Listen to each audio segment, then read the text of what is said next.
Hello and welcome to Musonomics. This week on Musonomics, the rocky launch of Tidal and the heightened competition among digital music services.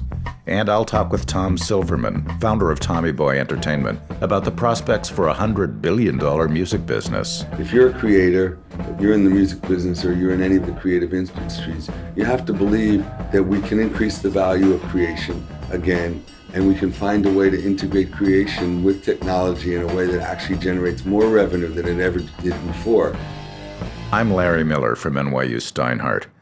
That and much more on this episode of Musonomics. And speaking of the music streaming industry, is there any better place to start the show than with this guy? Allow me to reintroduce myself. My name is Ho. That guy, of course, is Jay-Z. Earlier this year, Jay-Z paid $56 million for the Swedish company behind Tidal, a new music streaming platform that he promised would change the course of history. And he successfully got everyone talking. At the high-profile launch event in New York, Kanye, Rihanna, Madonna, Nicki Minaj, and even Daft Punk joined Jay-Z to testify, somewhat uncomfortably, about Tidal's value proposition. Here's Alicia Keys. For today, we announced the launch of Tidal, the first ever artist-owned global music and entertainment platform. Yes! Yes! Our goal is simple. We want to create a better service and a better experience for both fans and artists.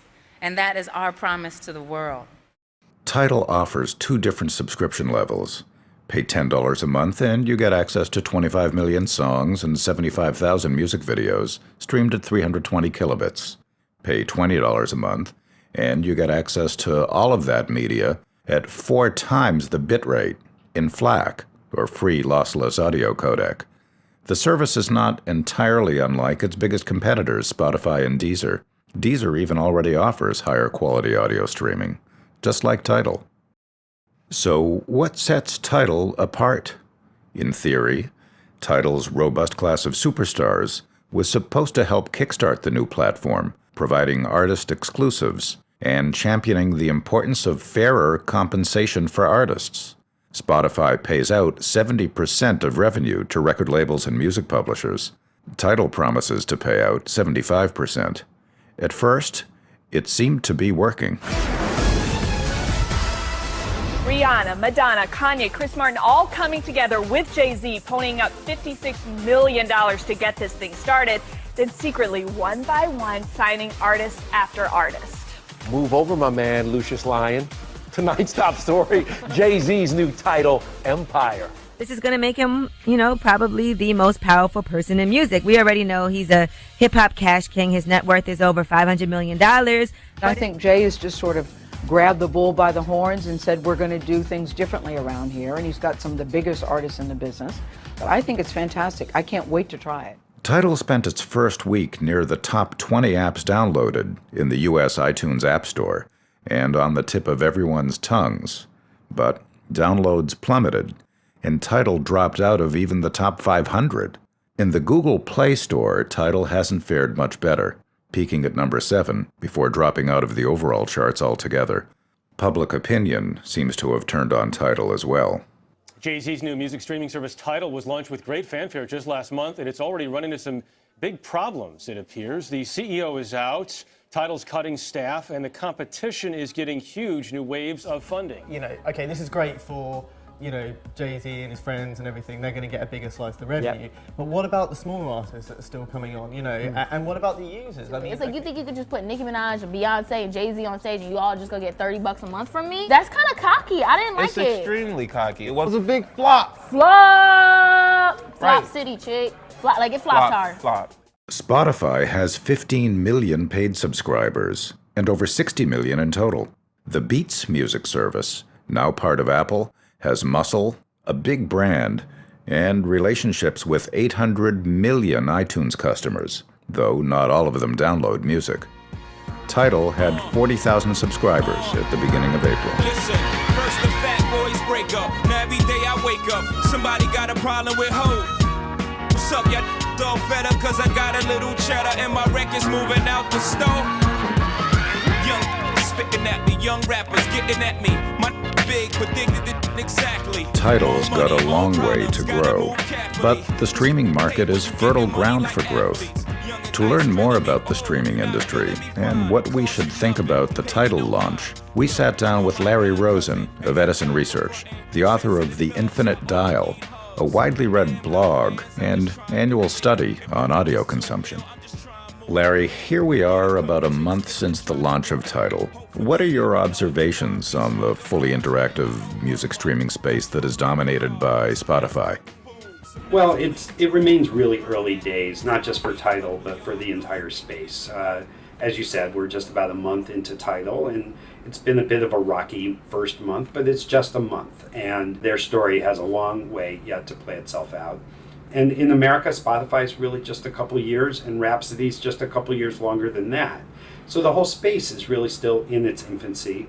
I don't have much doubt that 5 years from now, there will be brands that we've never heard of, which will be significant in the space, and there'll be brands that are there now that will have left the space. So if you look back to the very early days, for instance, of the automobile industry, there were dozens and dozens of car companies that none of us have ever heard of anymore. It was an industry where lots of people jumped in, lots of capital jumped in, and then over time things shook out, and there was Chevrolet and Ford and certain brands that exist still to this day.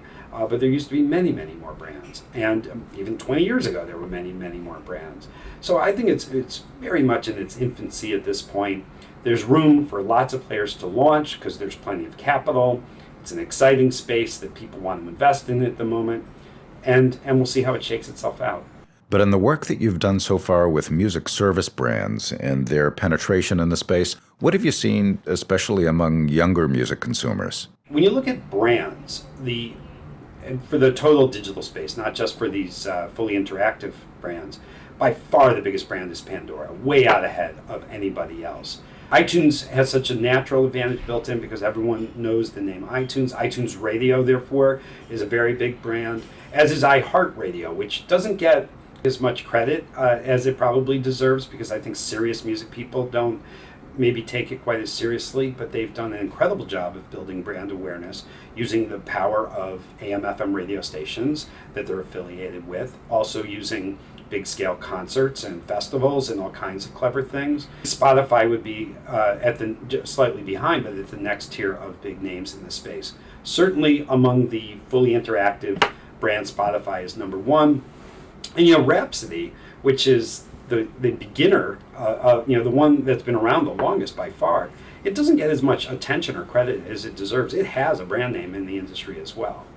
And so what differences are you seeing as you look across demographics and the adoption of different music services? And let's not forget about Pandora and the more radio-like, less interactive streaming services. Spotify does much, much better to the younger side. It is very, very strong, 12 to 24. Still not anywhere near as strong as Pandora, or even as strong as iHeartRadio at the young end, but it tilts to the young end. So if you isolate, say, 12 to 24-year-olds, Spotify is significantly stronger among younger people than it is among, say, people 25 and older. There's also a clear split between the fully interactive products and the more radio products. And that's why I think there's room for a lot of players in this space. They are truly two different strategies. I mean, if you look at Pandora is really targeting radio. And if you look at Spotify and Deezer and those kinds of products, they're really targeting one's owned music collection, their CDs or vinyl or their digital files. And so if you take it back to, say, 25 years ago, your basic options were listening to listening to the radio or your CDs or tapes or vinyl or whatever you had. And that same kind of split still exists. I mean, Pandora and products like that, iHeart, are more radio-centric, and Spotify, Rhapsody, etc. are more analogous to what was 25 years ago, your owned music collection on whatever format you had it.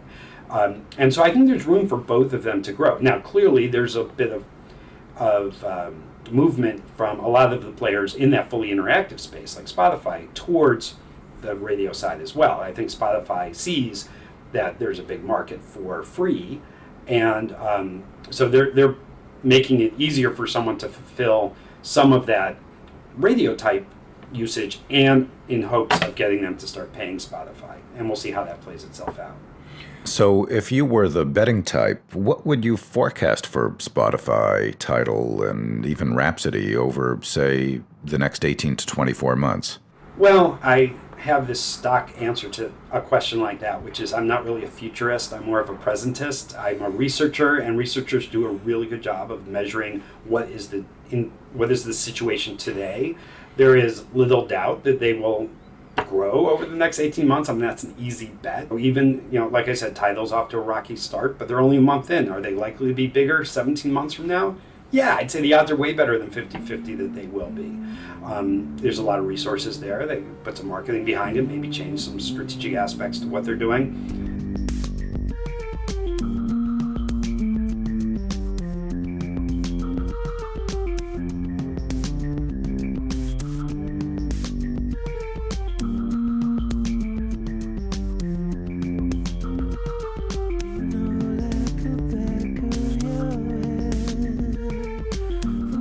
That song is Ingenue by Atoms for Peace, a supergroup comprised of Radiohead's Tom York, Flea of the Red Hot Chili Peppers, and producer Nigel Godrich.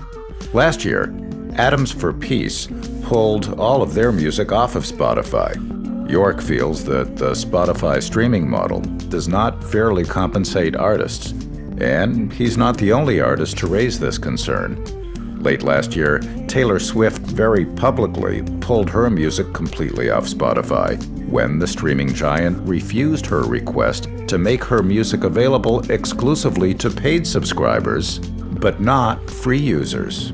Spotify hopes she'll change her mind and join them in building a new music economy that works for everyone.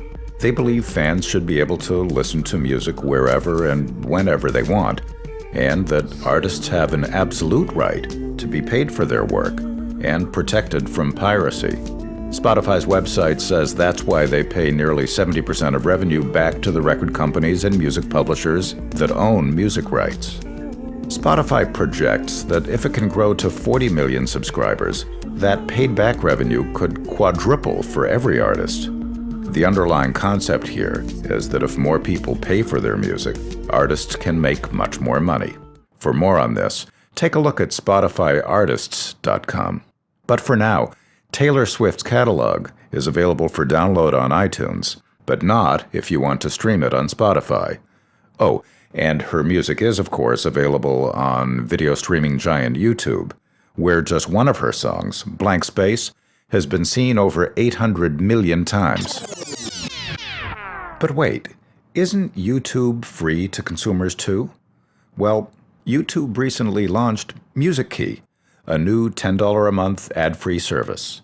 We don't know how many people have opted to pay for Music Key, but over 1 billion unique viewers are watching YouTube every month and uploading over 100 hours of content to YouTube every minute. So it's no wonder that the largest source of unmonetized music listening comes from something that the International Federation of the Phonographic Industry, the IFPI, calls the value gap. Alex Jacobs joined us by phone to shed some light on the value gap and what closing it could mean for the music industry. When, in the early days of the internet, the US government, the European Union and other governments passed laws such as the DMCA in the US and the e-commerce directive in Europe that set up these so-called safe harbors, these liability limitations for genuinely neutral and passive intermediaries to not be responsible for copyright violations occurring on material that was going across their pipes. But there is an issue with services such as YouTube and Dailymotion saying that they fit in these safe harbors, whereas IFPI's belief is that these services are curating music, promoting music, monetizing music in a very active manner, and so they really should not sit in those safe harbors. They should be much more akin to a Deezer or a Spotify, and they should secure licenses in the same way as those companies do. And we see at the moment that these smaller in number subscription services services, smaller number of users, are generating around double the amount in revenue for the recording industry as these services that sit within the safe harbors. So that's the kind of the value gap in a nutshell. It is something that we believe policymakers need to address, ensure there's a level playing field between the different digital services so that the revenues are coming back into the industry. It often seems lost in the discussion that really YouTube is sort of the 800-pound gorilla in this space. Well, YouTube is the most popular music service, digital music service in the world in terms of its user base. It claims more than 1 billion users overall, and then if you look at the amount of videos that are streamed that are music, it's incredibly high. I think it's fair to say at the moment 9 of the top 10 videos ever streamed on YouTube are music, and I think if you look down through the top 100, the overwhelming majority are music. People are going online not just to discover music, but also as a kind of alternative consumption channel to the other digital services. So of course, that's great. We're pleased the music's out there. We're pleased that hundreds of millions of people are listening to it. But the costs of producing music, of promoting artists, investing in talent haven't diminished in the digital age. And that's why we feel that service such as YouTube, such as Dailymotion, should be licensed in the same way that a Spotify or a Deezer are, so that there is the revenue available to invest in talent so that the industry can sustainably grow again. What do you think will be required to change the licensing rubric under which YouTube is able to put up music? In Europe, for example, with the digital single market agenda, the European Commission is looking very closely at this area. And so that's the first opportunity we have to really engage and to get them to ensure that the e-commerce directive that they passed is enforced fairly and uniformly across the European Union, and that it's made quite clear that these services shouldn't be in the safe harbor. They are promoting and distributing music in the same way that, as I say, a Spotify or a Deezer is. YouTube qualifies for low music licenses in the United States under the safe harbor provided by the Digital Millennium Copyright Act. If the law changes, and the digital music value gap closes, and at least a portion of YouTube's massive market share is captured in paid subscriptions, and many more people listen to music on Spotify, Deezer, Tidal, and whatever Apple does with the new Beats music service, the future could be flush with cash. Tom Silverman runs the New Music Seminar and Tommy Boy Entertainment. He believes that $100 billion music industry is possible.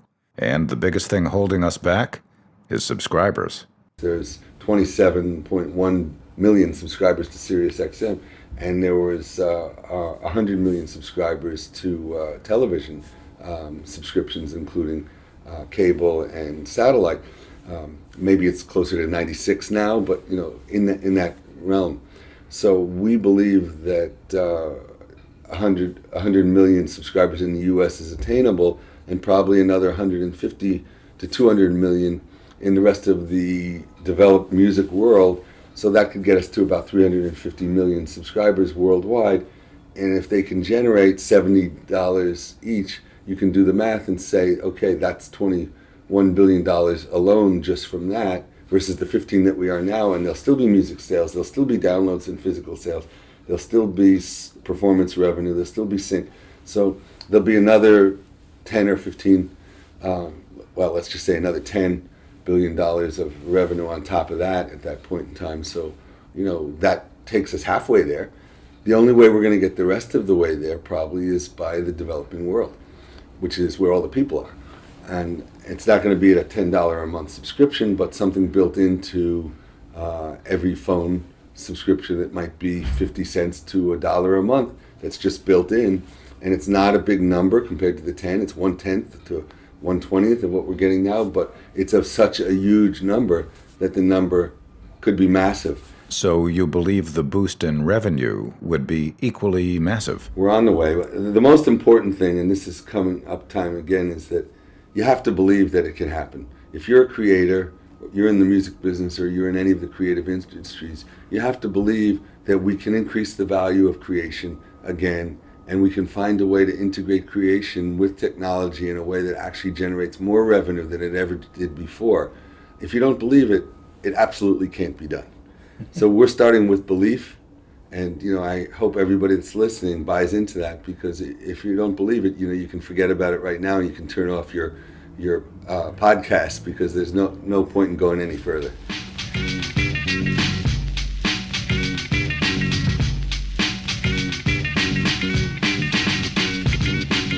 Economics may be the dismal science, but here at Musonomics, we think music's future will be far less dismal than its recent past. That's our show for this week. Thank you to our guests Larry Rosin, Alex Jacobs, and Tom Silverman. If you like what you heard, please, please, please give us the maximum 5 stars on iTunes. Tell your friends, and tell us at musonomics.org.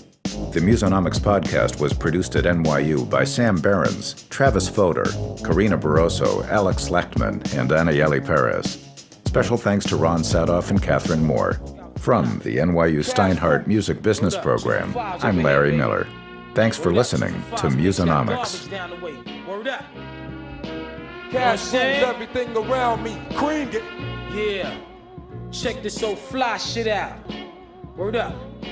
Cash moves everything around me. Cream get the money. Here we go. Check this shit.